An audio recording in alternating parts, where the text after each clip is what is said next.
상당히 많은 사람들이 나이가 들면 자신이 살아온 삶을 후회한다고 그래요. 누구보다 열심히 산 사람들이 더 많이 후회를 한다고 그래요. 내가 왜 그렇게 살았던가? 꼭 그렇게 열심히 살았어야만 했는가? 그래 이제 후회를 한다는 거죠. 먼 미래를 위해서 10대 아이들은 공부에 전념하기 위해서 맑고 푸른 하늘을 잘 못 봅니다. 가까운 미래의 행복을 위해서 20대들은 열정과 정열을 누르고 삽니다. 제가 서울에서 사역하던 교회가 고려대 바로 옆에 있었는데, 우리 제가 청년부를 했으니까 가끔 이제 신방을 가면요, 정말 캠퍼스가 예쁩니다. 잔디도 아름답고요. 그런데 아이들이 교정이 없어요. 대부분 어디 있냐? 도서관에요. 4년 동안 그 도서관에 있어요. 어떤 아이는 좋은 자리 잡기 위해서 문 열기 전에 미리 와서 줄 섰다가 좋은 자리 잡고 그렇게 학상 생활을 합니다. 20대를 그렇게 보내는 거죠. 그리고 내일의 행복을 위해서 30대는 밤낮 없이 일을 합니다. 이게 맞는지 옳은지 그런지도 모르고 그렇게 열심히 달려가요. 이렇게 우리나라 사람들은 거의 40년을 허비하며 보낸다 그럴까요? 자기 만족과 자기 기쁨을 가지고 살아가지를 못해요. 그러면 40대, 50대는 희생한 40년을 바탕으로 기쁘게 살아야 되잖아요. 그 시간만큼은 즐겁고 행복해야 되잖아요. 그런데요, 현실은 어떠냐? 직장에서는 고인물 취급을 받고 은퇴 얘기가 나오고 그래서 불안하고요. 가정에서는 어떠냐? 가족 부양 책임이 어깨를 어마어마하게 누릅니다. 직장을 그만두고 싶어도 그만둘 수 없을 만큼 그렇게 무거운 무게, 가정의 무게가 있어요. 여기서 끝나면 되는데 이것보다 더한 고민과 걱정이 40, 50대들에게 있습니다. 60대 이후 자신의 삶을 생각하면 한숨밖에 나오는 게 없어요. 이걸 어떻게 살아야 될까 고민하고 아파하죠. 돈과 성공을 좇으며 살아왔는데 현실은 자신이 그리던 것과 너무 다른 거예요. 그래서 거의 대부분의 사람들이 나이가 들면 그렇게 열심히 그리고 열정적으로 살아온 삶을 후회를 하는 거예요. 내가 이러려고 열심히 살았던 거예요. 오늘 본문에 나오는 목마름으로 힘들어하는 사마리아 여인도 그렇습니다. 겉으로 볼 때 사마리아 여인이 가진 목마름은 물이었습니다. 물. 모든 사람이 찾는 물. 굳이 예를 들자면 돈, 명예, 권세 같은 것을 가지지 못함에서 오는 갈증이 있었습니다. 내가 열심히 살았는데 내가 원하는 걸 얻지 못한 겁니다. 평생을 인간관계를 했는데 함께 물기르러 갈 사람도 없고 평생을 이상적인 남자를 찾았는데 5번 이혼하고 6번째 남자하고 사는 그 갈증이요. 그게 겉으로 보이는 갈증이에요. 그러나 내면을 들여다보면 실제 이 갈증은 어디에서 시작되는 거냐 하면 그런 것들을 추구한 삶의 허전함입니다. 그걸 못 가져서 그런 게 아니라 그런 것들을 가지다가 찾아온 아픔과 고통이요. 이렇게 말하는 이유는 돈, 명예, 권세를 얻으니나 그렇지 못한 이들 모두 지나온 자신의 삶을 아쉬워하기 때문에 그렇습니다. 여러분, 우리가 세상에서 자신이 원하는 것을 얻지 못한 이가 허전해하는 건 우리 모두가 공감할 수 있습니다. 그렇잖아요. 넓은 집, 좋은 차, 괜찮은 자리 그거 찾아보고 달려왔는데 추구하며 달려왔는데 얻지 못하니까 허전하고 답답하고 안타까운 건 거의 대부분의 사람들이 가지고 있어요. 이와 달리 자신이 목표한 것을 얻은 이의 허전함에 대해서는 의문을 가질 수 있습니다. 아니 원하는 걸 다 얻었는데 뭐가 허전하고 왜 후회를 합니까? 그럴 수 있잖아요. 언제나 말씀을 드렸습니다마는 솔로몬이요, 이 세상에서 누릴 거 다 누렸고 가질 거 다 가졌어요. 하고 싶은 거 다 하고 살았다고요. 그가 인생의 말미에서 뭐라고 그러냐면 헛되고 헛되며 헛되고 헛되니 모든 것이 헛된데 얼마나 헛됐냐? 바람을 잡는 것만큼 헛되다 그랬습니다. 분명히 바람이 실체가 있는데 그 바람을 잡을 수는 없어요. 인생이 그렇더라는 겁니다. 목표를 이루면 행복한 것 아닌가라고 말할 수 있지만 별 생각 없이 욕망이 가르치는 대로 사는 사람에게는 그게 통할지 몰라도 조금만 생각하고 살면 그렇지 않습니다. 이 이야기를 한번 보세요. 지난주 모 신문에 김병록이라고 하는 분이 자신이 가진 7억 원 상당의 땅을 기부한 기사가 났습니다. 인터뷰에서 이분이 이렇게 말했어요. 누가 저를 보면 좀 이상하다고 생각할지 모르겠습니다. 아니 뭐 기껏 7억 기부하고 뭘 그렇게 이상하게 볼까? 우리가 이렇게 말할 수 있는데 이 말의 배경을 알면 이분의 말을 이해할 수 있어요. 이분의 직업이 구두수선인데 11살 때 시작을 했습니다. 지금 나이가 63인데 52년 동안 구두수선을 했습니다. 젊었을 때 결혼을 했는데 너무너무 먹고 살 게 없어가지고 4년 동안 어느 단체에서 주는 쌀로 그 가정을 꾸려갔습니다. 참 힘들고 어려운 삶을 살았죠. 폐가 녹을 정도의 폐결핵을 앓았는데 그때 당시에 병원에 가서 주사를 맞으면 그 병원에서 나와주는 주사비가 3,000원이었다고 그래요. 그런데 그거 아끼기 위해서 약을 사가지고 집에서 간호사도 아닌 아내가 주사를 놔가지고 살린 거예요. 그렇게 3,000원도 아껴야 될 만큼 힘들고 어려운 인생을 살았습니다. 그렇게 해서 모은 돈 7억이라고 하는 건 그들 부부의 인생이죠. 단순히 돈이 아닙니다. 그들이 63년을 살아온 인생 전부가 7억인 겁니다. 여러분, 그러니 이건 움켜잡아야죠. 내가 이것 움켜잡으려고 그 모진 수모 겪으면서 달려왔으니까 그들이 인생이 거기에 놓여 있으니까. 그런데 그걸 내려놓고요 활짝 웃습니다. 활짝 웃어요. 이렇게. 어떻게 저렇게 웃을 수 있을까? 아내의 말입니다. 지금은 손톱만큼, 아니 손톱의 때만큼 여유가 있으니까 나누는 겁니다. 그랬어요. 이분이 인터뷰하면서 손톱만큼 여유가 있다고 그랬다가 자기가 자기 삶을 되돌아보니까 손톱만큼도 아닌 거죠. 그러니까 손톱의 때만큼 여유가 있는데 그래도 나는 나눈다. 가난과 아픔과 고통을 벗어나려는 발버둥의 결과가 7억 상당의 땅인데 어떻게 그거 내려놓고 손톱만큼의 때, 그 여유를 즐길 수가 있는가 하는 거죠. 두 가지입니다.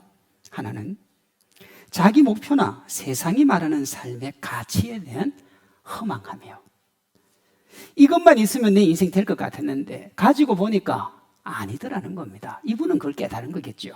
다른 하나는 예수님 안에서 자신이 가야 될 길을 발견했고 그걸 회복했기 때문에 그렇습니다. 저는 이런 기사를 볼 때마다 야, 저분이 교인이었으면 좋겠다 하는 생각을 그냥 기본적으로 합니다. 저렇게 멋진 사람이 교인이면 세상 사람들이 좋아하지 않겠는가. 인터뷰에 이런 내용이 있습니다. 우리 부부가 교회에서 만나 결혼을 했습니다. 그래, 내 교회에서 만난 거예요, 둘이가.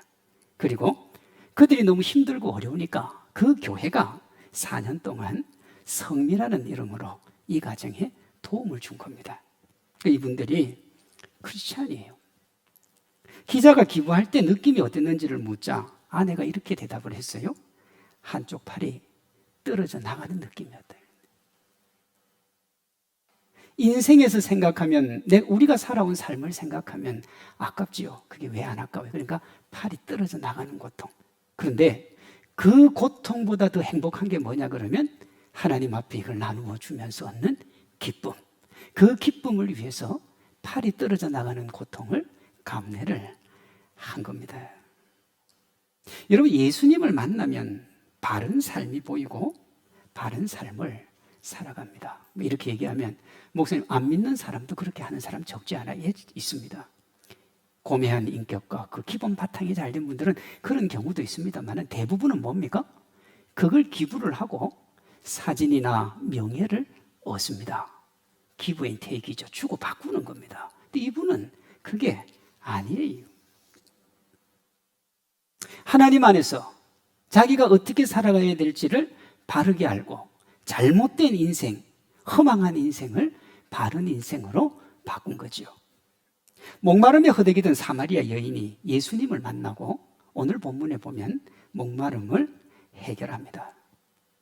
처음 이 여인은 어떤 여인이냐? 목숨이 붙어 있으니까 산다, 그런 여인입니다. 그러니까 수동적으로 살아갔던 거예요.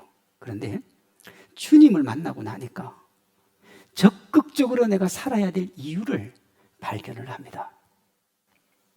위 김병록 씨나 사마리아 여인의 모습을 통해서 세상의 어떤 것도 목마름을 해결할 수 없음을 우리가 발견을 합니다. 동시에 주님께로 가면 주님이 우리의 삶 새롭게 해주시고 그러면 삶의 기쁨과 행복이 넘친다는 것도 발견하게 됩니다.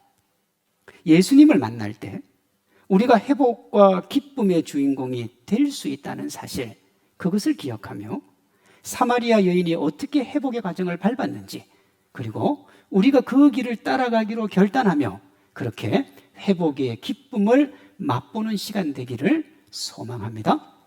먼저 회복의 시작입니다. 회복의 시작은 내어놓음으로 시작됩니다. 처음 예수님을 만난 사마리아 여인은요, 예수님에게 자신을 꽁꽁 싸맵니다.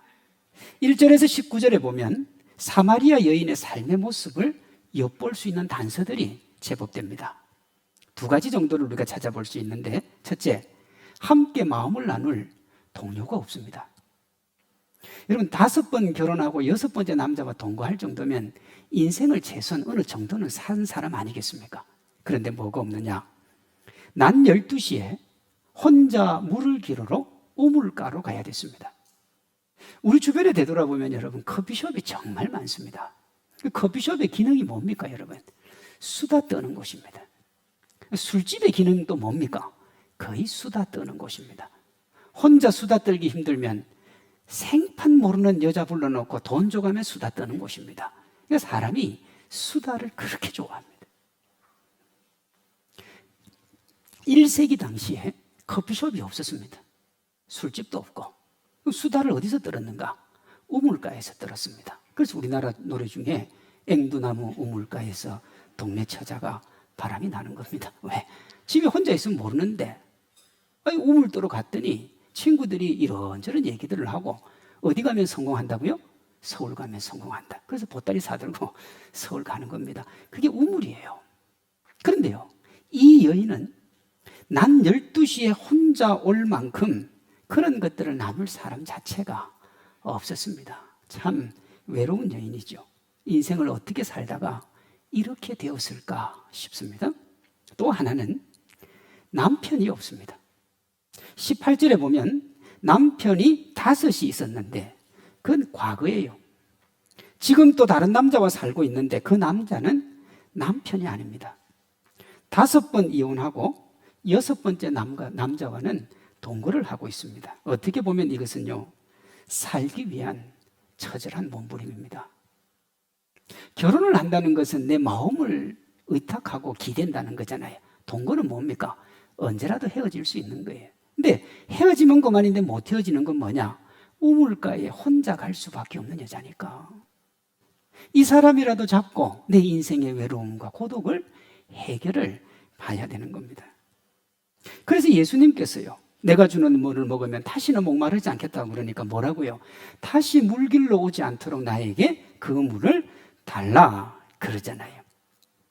살기 위해 뭔가를 부여잡고 있지만 그것이 또 다른 목마름을 만들어내는데 그걸 내려놓을 수가 없는 거예요. 우리 인생이 그렇지 않습니까?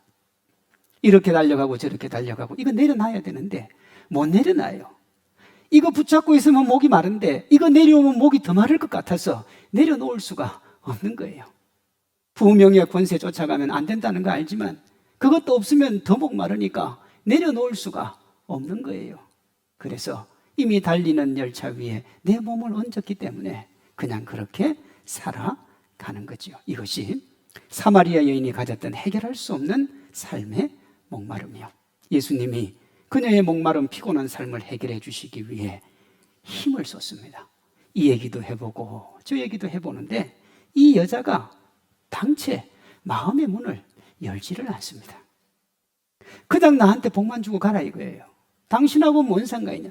내 마음을 쏟아냈다가 내가 상처본 적이 한두 번이 아니라는 거죠. 나는 이제 마음 아무에나 쏟아놓지 않을 거니까 당신도 외간 남자인데 내가 왜 당신한테 마음을 쏟아내냐. 그 대신에 복은 달라 이거예요. 내 목마름은 채워달라.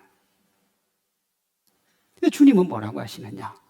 그게 아니고 네 마음의 문제, 네 아픔의 문제를 내게 내어놓아야 그때부터 네가 진정한 기쁨을 맛본다는 거예요. 지금 이거 조금 얻어봐야 너 이거 얻고 나면 나중에 또 힘들고 괴로울 텐데 내가 근본적으로 네 인생을 만져주겠다는 거예요. 그러려면 어떻게 해야 되느냐 그러면 네 마음에 있는 모든 것, 네 삶을 나에게 내어놓아야 되는 거지. 이걸 뭐라고 하느냐. 주님께 맡긴다 그래요. 이 이후에 보면 내어놓고 맡김으로 이 여인의 인생에 새로운 삶이 시작이 됩니다. 사랑하는 성도 여러분, 회복의 시작이 뭐냐? 내어놓는 겁니다. 자신의 전부를 예수님께 드리는 거예요. 내어놓지 않으면 아무리 예수님께 와도 괴로움과 고통은 더하고요. 주님조차도 받아주지 않는다고 하면서 진짜 마음의 문을 닫아버리게 되는 거예요. 반대로 드러내기 부담스러웠던 자신의 과거와 아픔을 내어놓으면서 자유와 평안을 가지기 시작을 합니다. 진실하고 정직한 내어놓음이 문제 해결의 시작입니다. 본질적인 문제를 두고 표면적인 것만 말하면 여러분 어떤 것도 해결되지 않습니다. 하나님과의 관계에서는 더욱더 그렇게 되는 거예요. 자신의 힘으로 살다가 죽음으로 생을 마감하는 이 땅을 살아가는 모든 사람은 이 여인처럼 목이 마릅니다. 채워도 채워지지 않는 목마름이 있다고요. 그게 뭐냐? 어느 정도의 재력이나 권세를 가지면 될 것 같지만 거기 올라가면 더 가져야 돼요. 오늘 내가 먹고 살 게 있으면 내일 먹고 살 걸 찾게 되고요. 내일 있으면 한 달 뒤, 한 달 뒤면 1년 뒤, 1년 뒤면 10년 뒤, 10년 뒤면 20년 뒤, 20년 뒤가 되고 내 인생이 그것으로 충분하다 싶으면 내 아들, 딸 먹고 살아야 되고요. 내 아들, 딸 먹고 살 거 구해놓으면 내 손자, 손녀 먹을 것까지 구해야 돼요. 그게 인생이라고요. 끝이 없어요. 그래서 사마리아 여인처럼 목마르지 않고 물길로 오지도 않게 해달라고 그렇게 간구를 하는 거예요. 사랑하는 성도 여러분, 하나님께 내어놓아요. 하나님이 우리 삶을 만져주고 우리가 염려하고 걱정하지 않아도 하나님께서 다 책임져 주실 줄로 믿습니다. 주님은 우리에게 내려놓으라고 그래요. 4절에 보면 예수님이 사마리아를 통행하여야 하겠는지라 하는 말이 나옵니다. 이때 사용된 동사가 에데인데 반드시 내가 그곳을 통과해야 했다 하는 뜻입니다. 여러분, 유대인들은요 사마리아 지역을 지나가지 않습니다. BC 721년 북이스라엘이 아수르에게 망합니다. 망할 때 이 아수르가 혼혈 정책을 씁니다. 아수르의 남자들과 유대인 여자들을 결혼을 시킵니다.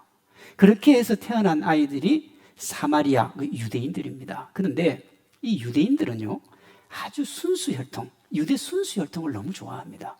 그래서 순수 혈통이 아닌 이 사마리아 사람들에게 함부로 했습니다. 함부로 했어요.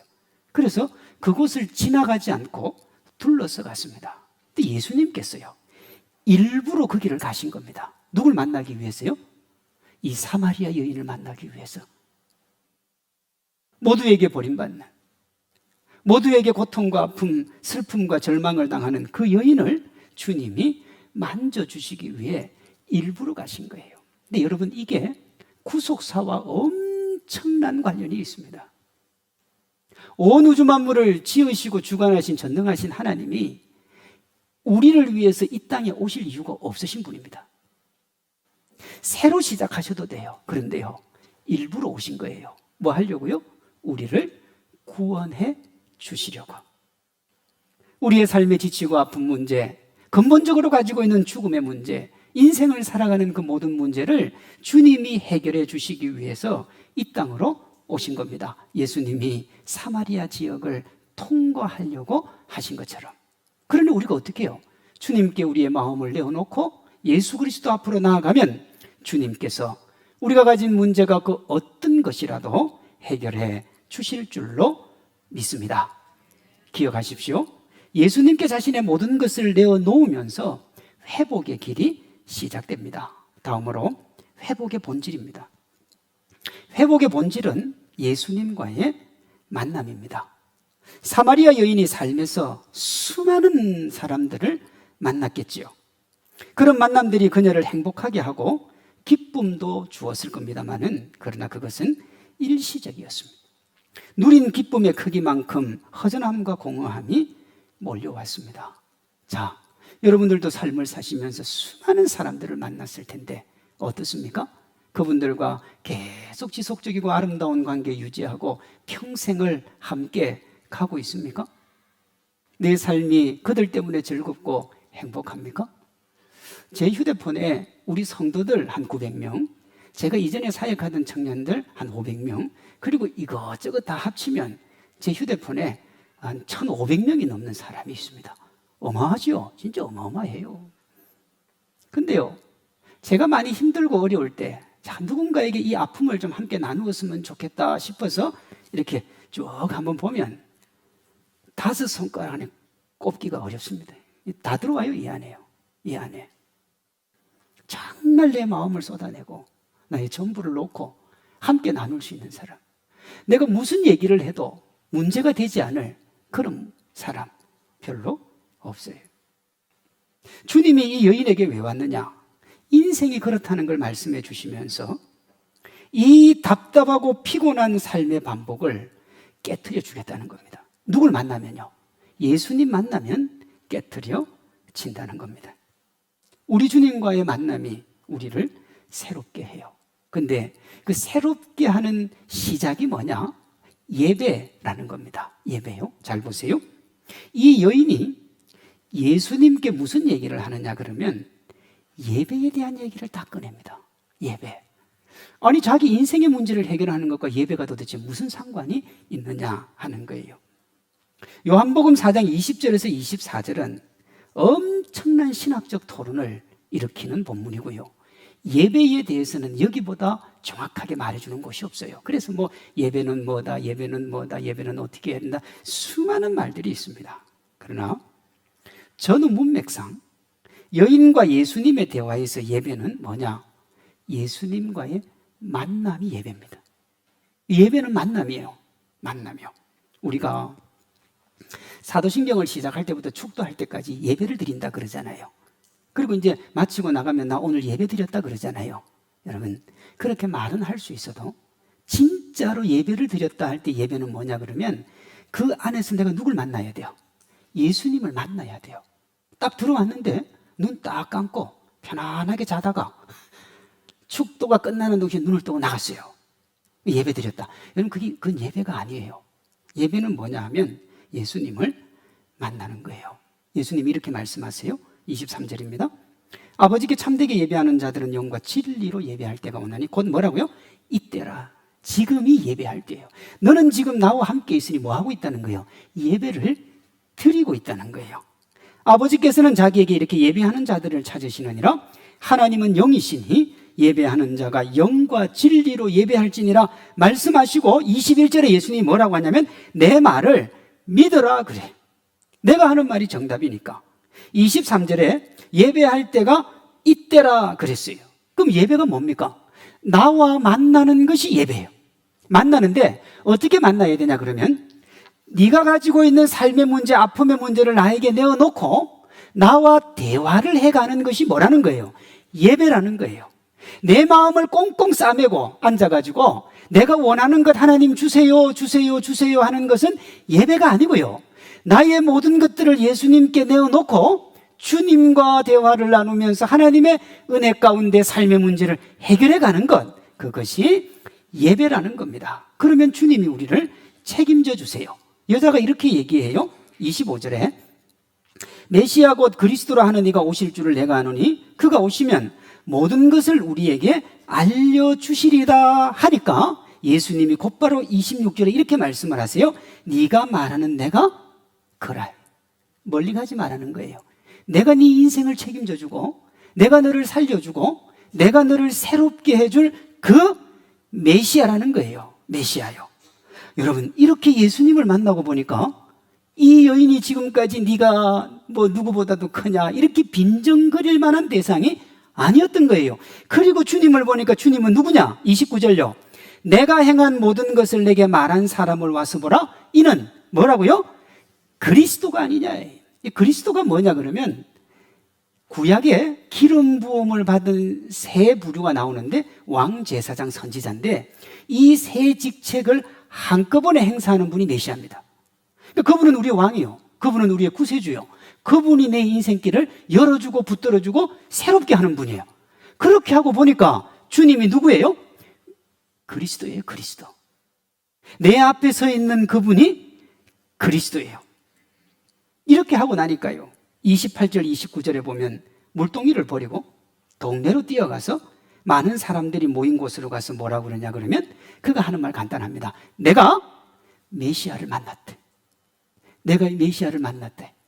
예배는 주님과의 만남이고 그 결과는 목마름을 해결하는 겁니다. 회복이요.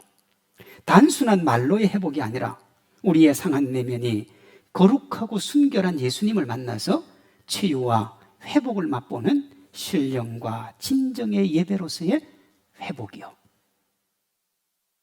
예수님을 왕, 제사장, 그리스도, 나의 구주로 인정하는 회복이요. 예배는 두 종류가 있습니다. 이렇게 드리는 예배가 있고 이 예배 말고 일상의 삶의 예배가 있습니다. 그런데 이 예배는 어떤 기능을 하느냐 그러면 일주일 168시간 중에 167시간을 주님과 함께 동행하며 168번째 이 시간을 하나님께 드리면서 앞으로 살아갈 168시간을 기대하는 것, 그게 진짜 예배인 거예요. 하나님의 은혜와 하나님의 사랑이 있는 그 예배요. 우리가 주님을 만나면, 하나님 안에 서면 이 예배의 기쁨, 예배의 즐거움이 차고 넘치게 될 줄로 믿습니다. 예수님을 자신의 그리스도, 왕, 제사장, 선지자로 인정하면 예전과 동일한 삶이지만 전혀 다른 삶을 삽니다. 자, 다시요. 지금까지 살아온 삶을 그대로 살아가요. 그러나 예수님을 만나고 난 다음부터는 삶이 달라진다고요. 자, 똑같은 삶인데 삶이 달라져요. 이런 겁니다. 열심히 돈을 벌지만 이제 돈의 종이 되지는 않습니다. 열심히 공부하지만 세상의 인정의 노예가 되지는 않습니다. 부를 축적하고 권력을 추구하지만 그것에 집착하지는 않습니다. 예수님을 만난 사람은 이 모든 것으로 뭘 하느냐? 예수님을 자랑합니다. 예수님을 만나면 이렇게 되고 이것이 진정한 회복이고 그리스도를 만난 이가 누리는 행복입니다. 알고 있습니까? 돌에 맞아 죽을 위협에 살았고 실제 그렇게 죽어가도 별 문제가 되지 않는 여인이었습니다. 자신도 알았습니다. 그래서 세상이 두려웠습니다. 세상의 시각이 너무 두려웠기 때문에, 함께하면서 이 사람이 나에게서 무슨 말을 할까 그게 두려웠기 때문에 사람들이 있는 곳으로 안 갔습니다. 저들이 나에게 손가락질하고 나를 죽일까 싶어서 그들과 함께 하지 않았습니다. 그런데 당당하게 세상으로 갑니다. 그들은 바뀌지 않았어요?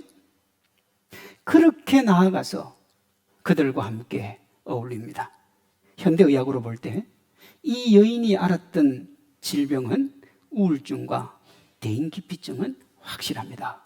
사람 만나기 싫고 힘들고 어려우니까.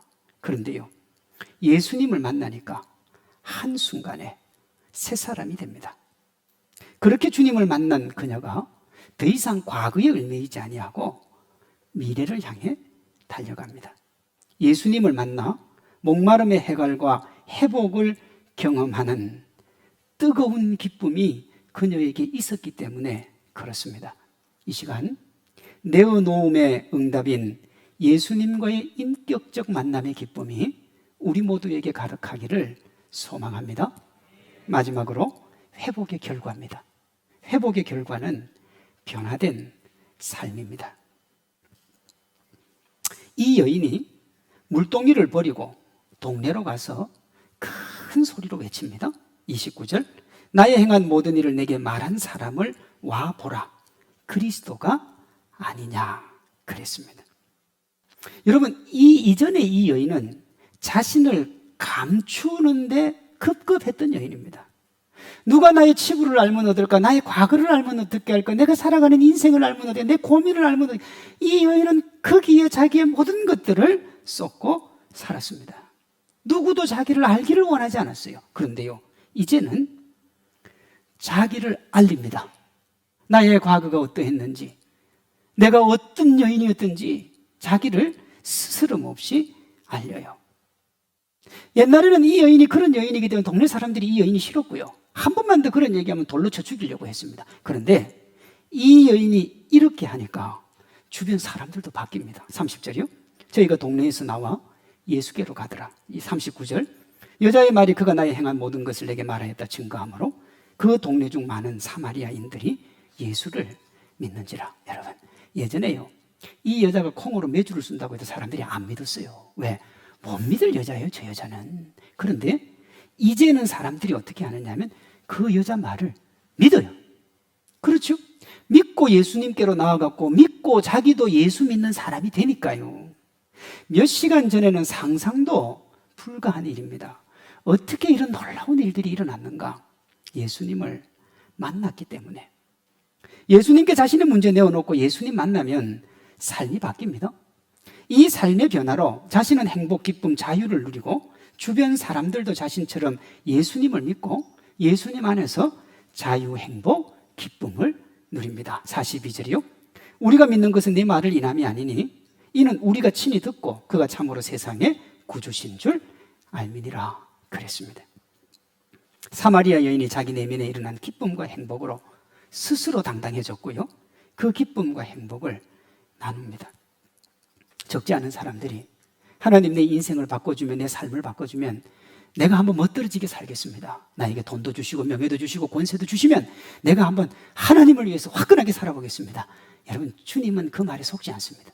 주님이 뭐라고 하셨는가? 아무것도 염려하지 말고 모든 일에 기도와 간구로 너희 구할 것을 감사함으로 하나님께 하리라. 그리하면 그리스도 예수 안에서 네 마음과 생각을 지켜주겠다 그랬어요. 무엇이 먼저라고요? 내 마음과 생각, 내가 변하는 게 먼저지 세상이 변하는 건 그 다음입니다. 주변 환경이 변하며 내가 변하지 않으면 그것은 도리어 더 큰 욕망을 향해 달려가기 위한 수단이 될 뿐입니다. 그러나 내가 변하면 내 주변의 모든 것들을 주님께로 인도하는 멋지고 아름다운 사람이 됩니다. 사마리아 여인 주변에 여러분 변한 게 아무것도 없습니다. 누구만 변했습니까?